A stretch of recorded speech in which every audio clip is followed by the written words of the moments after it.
NATO paratroopers descended over Romania as part of exercise Swift Response 2024.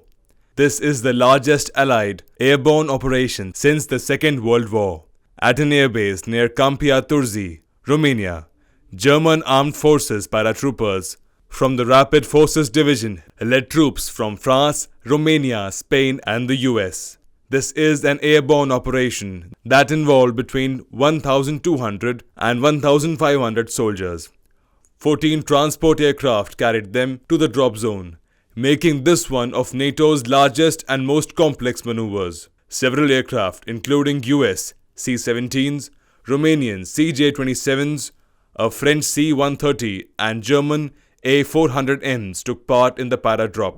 We try within each exercise to prove that we are able to do a lot of things that maybe could be done during a conflict. And for this we exercise every time different kind of procedure techniques at different scales. Nowadays is the proper moment to see something like this. The biggest and the most important message is that the NATO is here, NATO is everywhere where it is needed in order to provide for their people a safe and secure environment. An annual US-led exercise, Swift Response, helps allies practice the complex art of multinational airborne operations, ensuring their readiness to respond in the event of a crisis. Swift Response 2024 is part of Steadfast Defender 2024, NATO's largest collective defense drills in decades, featuring around 90,000 troops from all 32 NATO member countries. Swift Response is an integral part of Steadfast Defender, and NATO demonstrates its ability and capability to quickly react and respond and deploy forces. Paratroopers, you can bring them very quickly to an area or to a terrain to commence an operation or conduct an operation where you don't need an airfield. You just insert them by parachuting. And this is why still paratroopers have high value for NATO. And this is why we yearly conduct a Swift Response exercise. This month, the skies near Jönköping, Sweden, were also full of NATO's airborne forces as they dropped under parachutes for the exercise Swift Response 2024. Airborne forces from Hungary, Italy, Spain and the United States were dropped at an auxiliary airstrip by US Air Force C-17 Globemaster transport aircraft. After landing, the forces secured the airfield and prepared to conduct an air assault with US Army reserved helicopters. This is one of the first exercises Sweden has hosted since becoming a full NATO member in March 2024. For us in the Swedish Armed Forces, this exercise is very much about host nation support. Something that is pretty new to us, but is also very important, of course.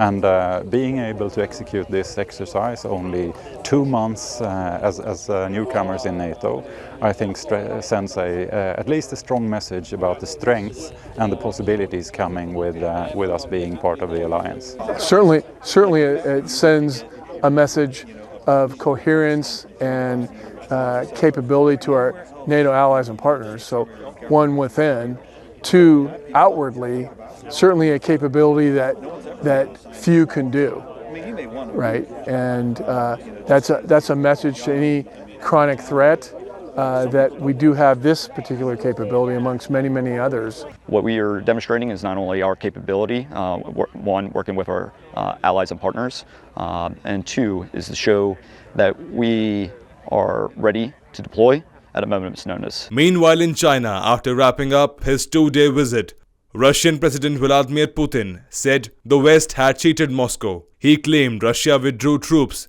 threatening the Ukrainian capital Kyiv in the spring of 2022 as a precondition for negotiations. Когда наши войска стояли под Киевом, нам что было сказано со стороны наших западных партнеров?